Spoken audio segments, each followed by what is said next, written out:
Good afternoon. This is the Unbiased Fan, Brim Reaper. So, lots of things didn't happen in boxing. A disturbing personal experience that I've had. And, I've been a boxing fan for years, but this is, me digging into the content creator side of things and some of the things I've experienced recently. It's pretty sad, to be honest with you. But let's get right to it, though. So, first things first, Liam Smith knocks out Eubanks in round 4. Definitely surprised by that. Shout out to Beefy. Good victory for you, brother. I think the rematch is on the table. He wants it at 157. I think Eubanks is going to have to pay whatever money to try to keep it at 160 because I think at 157 years and his chances are significantly lower. We'll see what transpires going forward in regards to that fight. So I just wanted to cover that real quick. So first and foremost, Liam Smith KOs Chris Eubanks Jr. Second, the fight I've been truly anticipating. And shout out to Ring IQ. I told you, bro, Cool Boy is different. Cool Boy's different, man. Shout out to you, Stephen Fulton, for stepping up, because it's the fight that we wanted to see. And you saw us, they were chomping at the bits at you. I ain't going to disrespect you as a fighter because, you're a great fighter. And the fact that you're making this fight with a new way, number salute. So win, lose, or draw, your legacy is cemented for me, personally. I think you have put yourself in a place, in a certain level of respect. It just has to be given win, lose, or draw. I don't care about this era. If you lose, you're no good. That's bullcrap. Too many greats have lost. So I'm not going to look at you like you a bum if you lose, Fulton. But you have a chance to win. You have great boxing skills. You just got to be careful because a new way got power. Now, does it translate up to 122? We'll find out. But, I've watched, some of your previous fights. Your last 2 fights, you got yourself in positions where you got in a little bit of trouble. And I think if you get in that same trouble with a new way, he might get you up out of here. He might. But I don't want to get my hopes too high, but because I said what I said and you're doing what I said you was going to do, I just feel the fight's happening, and I'm proud of you, bro, because you were taking control of your career, and that goes into saying if a fighter really wants to fight, he's going to do whatever it needs to be done to make sure it happens. And I don't care what promotional company you're with. You know what I mean? So salute to you, bro. Next up, Josh Taylor and Jack Catterall. That fight is supposed to be happening next, and I was talking like, Josh Taylor's going to be mad and he's going to take advantage and beat up Catterall. But then next thing you know, we get this little notice that he's out for 6 to 8 weeks. Was it plantar fasciitis or something like that at the bottom of his foot? Notice from WBO or proof is necessary at this point.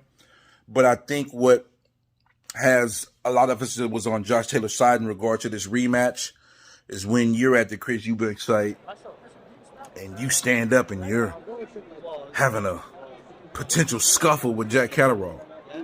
You didn't look that injured then, bro. You didn't look that injured. You just didn't.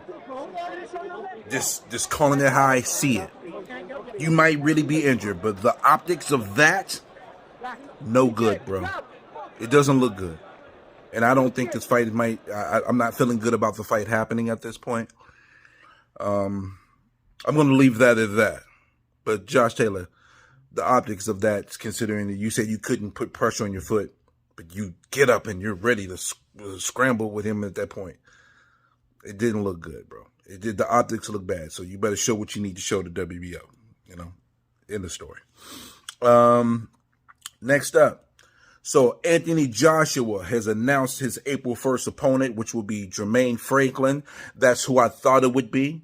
It's not a weak fight. Don't get me wrong. There were probably a couple other challenges that might have been a little larger, but those guys got their fights. So I think this is a solid fight for a touch-up. It's a more challenging fight than I feel like the Wilder had with Helenius.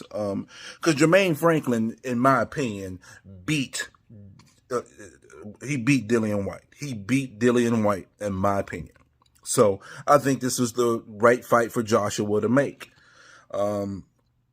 it remains to be seen if Derrick James is the right trainer for Joshua. Derrick James does have a stable of a lot of talented fighters, but considering that none of his fighters that I know of right now have an immediate fight before April, I think timeline-wise that works out for Joshua, because that was one of my concerns. Is he going to have enough time to give Joshua the time and the effort to make sure that he's helping cultivate, some of Joshua's skills? Because we're going to be honest here. Joshua is one of the few heavyweights that I've seen that actually has cultivated some and improved. Yeah, he lost to Usyk the second time, but he improved in that fight. He did. He really did. And I got to give him that. And, I think this is the path that leads to Wilder and Joshua. And it better be a fight for the end of the year, which leads into, I think, now Wilder is going to be fighting Ruiz. But we were having a discussion about this, and it's quite possible that Dillian White might be a better fight for him financially leading into the Joshua fight. Just a thought. But I don't know, They'll do what they do and what they feel best for his career. So we'll move on from that. BLK Prime and Adrian Broner. Third opponent. So we've ran through Ivan, issue with his promoter, 50%, whatever have you. Then we have Lundy. Not medically cleared, and he had a contract with a previous fight. And I remember seeing them, I forgot his opponent's name, but they were having a little debate on the Boxing Voice, I believe. And I seen some comments, on Twitter, and it disturbs me. It leads me into what I'm probably going to talk about next. That they're blaming Al Heyman and PBC for these two fights not happening for Adrian Broner. That's some real shaky talk, bro. Come on, that's not realistic, man. Listen, I have my issues with PBC and what they have done, but for me to be blanketed and blind and to subscribe to that train of thought is truly fanboyish hate, and it's just not even sensible.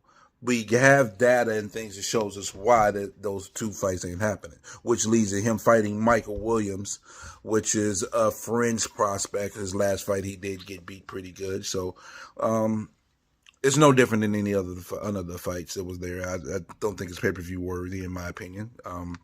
New company trying to do their thing. Good luck to Adrian Broner. It is what it is. There's really nothing else to say in regards to that. But pivoting into that leads me into this conversation here.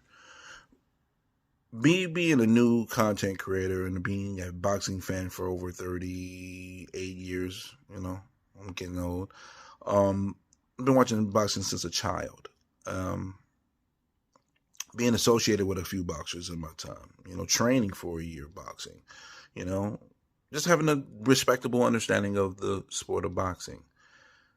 The things that has bothered me is the fanboyism for particular fighters, the fanboyism for promotional companies, the blind hatred, which, I guess fan stands for fanatic, so some of this is going to be understandable, but what I experienced yesterday, and I'm not going to mention the person's name, but they're a bigger entity than me in this, but I just don't feel like giving them that light, because as a black man, the disrespect that I feel like I took was mind-blowing. So because I have an issue with PBC and their pay-per-views that they've had recently.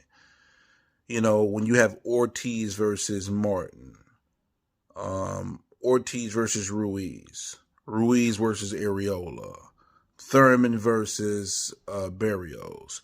Just an example of the 2022 pay-per-views that we were given that were definitely not pay-per-view worthy cards. And then you got 2023 where we have an over-marinated fight that looks like a co-main or a free fight instead of a standalone pay-per-view, which would be Plant and Benavidez. That fight was best suited before Plant got beat by Canelo. Just to be realistic here, It's still a good fight. Don't get me wrong. I want to see the fight, but do I want to pay $80 for that? Is it worth $80? No, it's not. I'm just going to be honest. And because me holding PBC to a standard, because I was a champion for PBC when you talk of 2014, 2015, 2016, 2017, 2018. I think it started to turn a little bit because you started to see changes. The plan that they had was not a bad plan. It just didn't work out. And the things that they're doing now, I don't like. As a fight fan, I feel like it's disrespectful to the fight fan to some degree. And because I'm a black man criticizing a black company, my blackness comes into question. I have somebody that is insulting me and don't even know that I'm a black guy. I wouldn't expect you, I wouldn't expect you to understand. I was born in the Deep South. What are you talking about? This race hustling, race baiting shit has got to stop. We have real issues amongst us as black people, and many other people have their own real issues.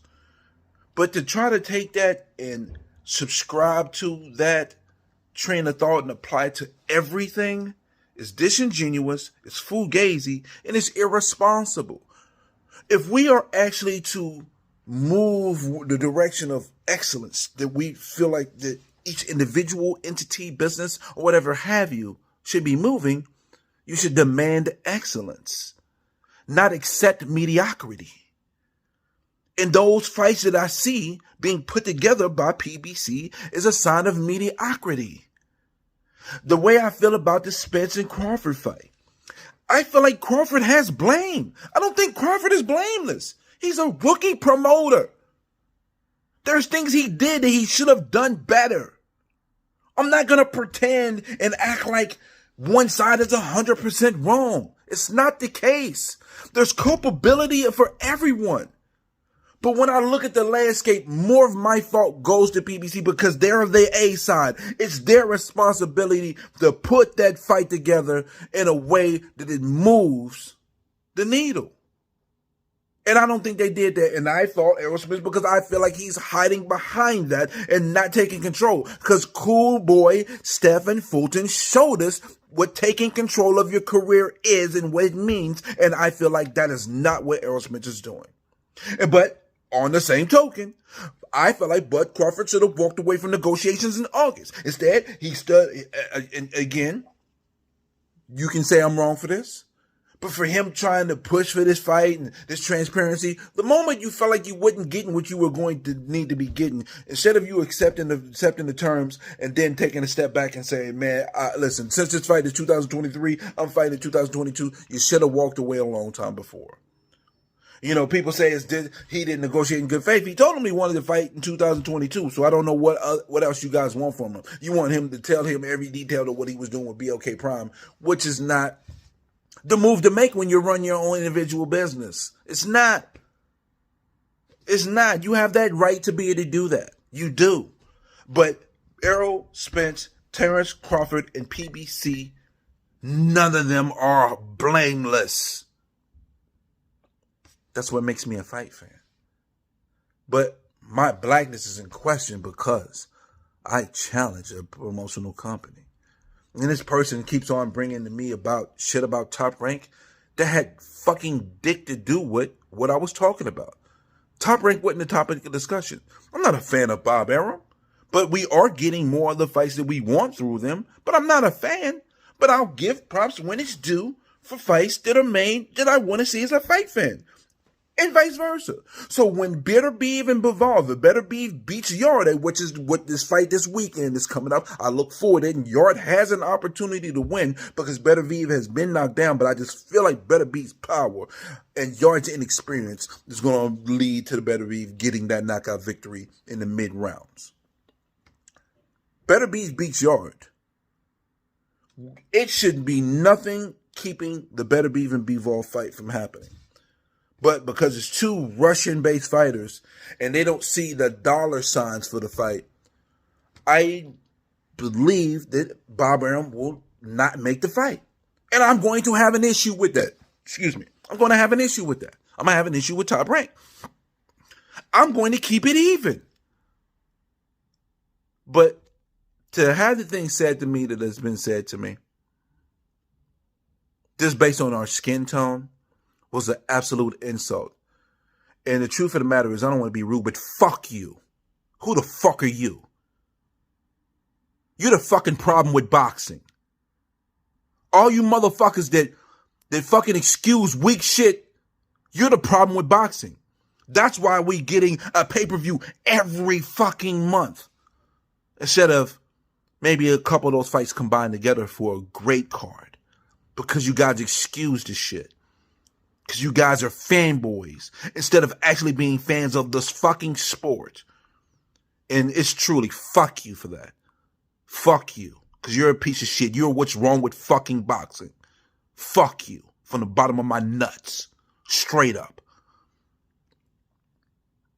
So, last piece of news after the rant. Tim Tszyu, Tony Harrison, March 12th. Shout out to you, Tim Tszyu. Because you could have fought anybody. You could have fought somebody that was lesser than. You picked pretty much the next best fight. Or the third best fight. It's right there. Salute to you, bro. Good luck on that fight. It's going to be a tough fight because Tony Harrison's a great boxer. So you're going to have to apply that pressure. And that's Tony Harrison's weakness is pressure boxers and the consistency. But do you have the stamina to wear him down? Because he does wear fade in the later rounds. So I look forward to that fight. It's one of the free fights that we should be getting. And I think I've covered pretty much most of the meat and potatoes of some of the things in boxing. And I appreciate you guys taking your time to listen to me. And have a blessed one. Brim Reaper out.